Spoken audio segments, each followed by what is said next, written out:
So we can now move on to step 11, which is attaching some of the hardware that so that we can attach it to the chassis, but also adding the springs. So I'll just grab all the parts we need and we'll get started on that step. So here are all of the screws and parts that we need in order to build step 11. And we're going to make 2 of these, obviously, for the front. So I'll set the camera up so we can actually build one. Okay, so first off, we will grab one of our finished shocks and we're going to put this rubber piece into the hole and basically squeeze it through and twist it around.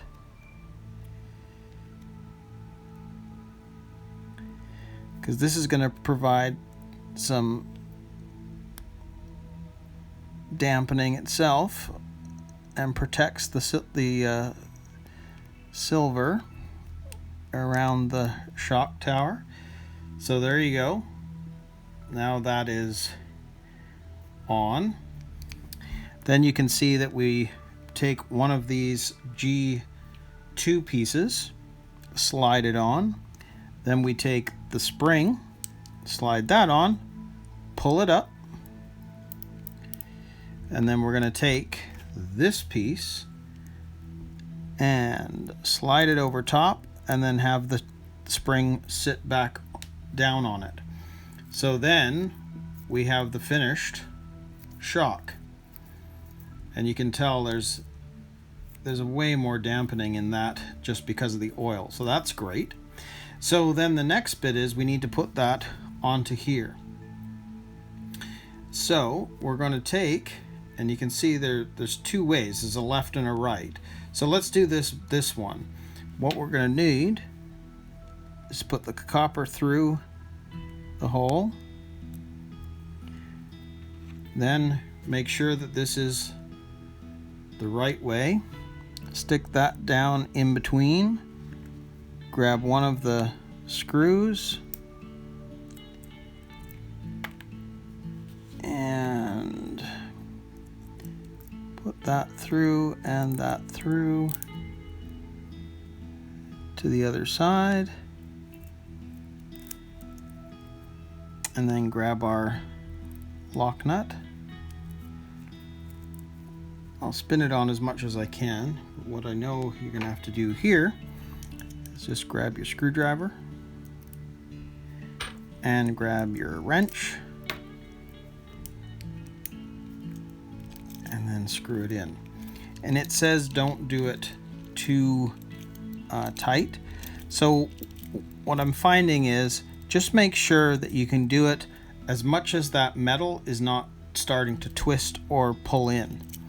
So just looking at that, there's still a bit more room. So I will continue to tighten it.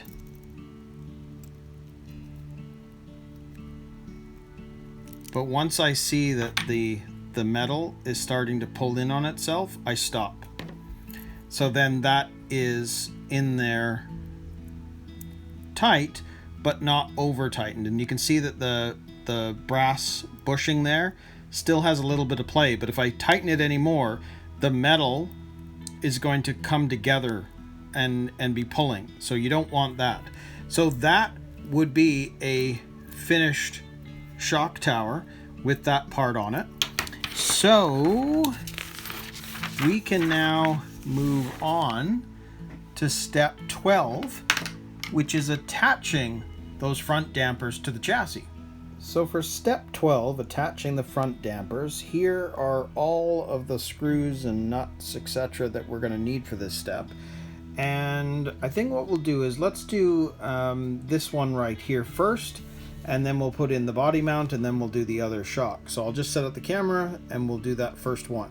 So this is a pretty cool setup. We'll grab one of these MA4 screws, and you can see that the way this is going to be attached is that stays up, and then that's going to attach onto the arm. And as you can see, there's an indentation on the metal that fits around the indentation of that little piece in the arm. And then you screw the screw down through that hole. Now I'm discovering it's pretty awkward doing it with the camera in the way, so I'm just going to put this on and then we'll continue and we'll see how this looks. It actually wasn't too bad. You can see that the screw is nicely down, and you can see on the back side that's why this part was there, because you can see that that's what the screw is actually being screwed into. So we can actually move on to this top part, and as we see here, it's just a matter of grabbing that one screw, put on the round bushing, which is going to go on the other side. Then we've got the little spacer that they want you to add onto it as well. Put that through, then put it through the tower, and then screw on the nut.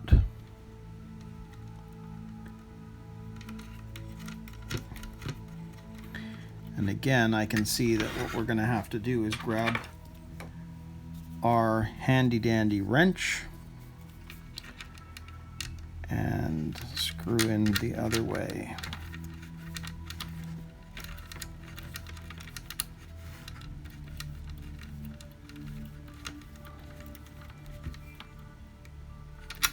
And I can see why the spacer's there, otherwise the shock tower, or I should say the shock, would end up getting stuck and rubbing against the metal.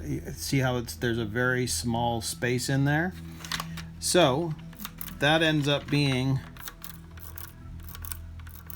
one front shock. So we'll go ahead and do the other and then be able to move on to the next step. So to do this, I actually found the easiest way to do it is to just let it sit and rest over top of that. Then grab your screw,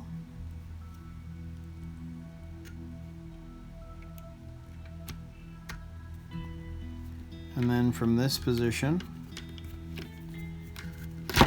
just screw it in.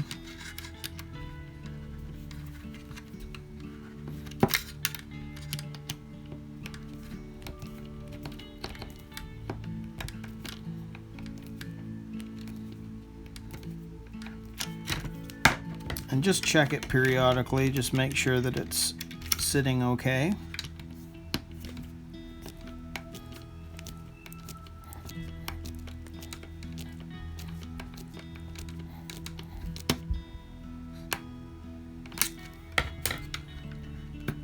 But that's it. It's nice and in, and it's in correctly.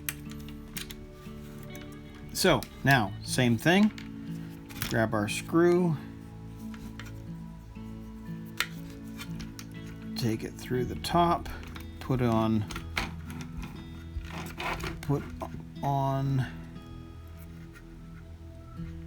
that round bushing, then put on the spacer,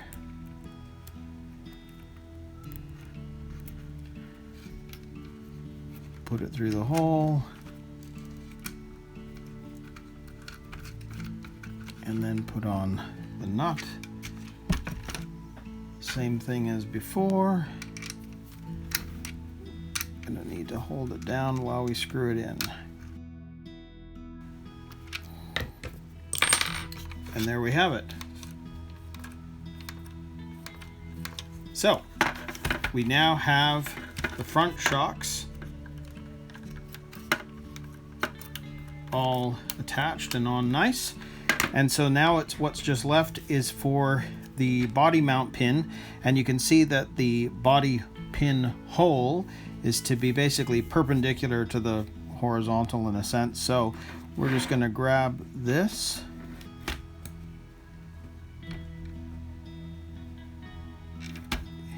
stick that there, and then we're going to screw this down, and we're going to end up using our handy dandy wrench again.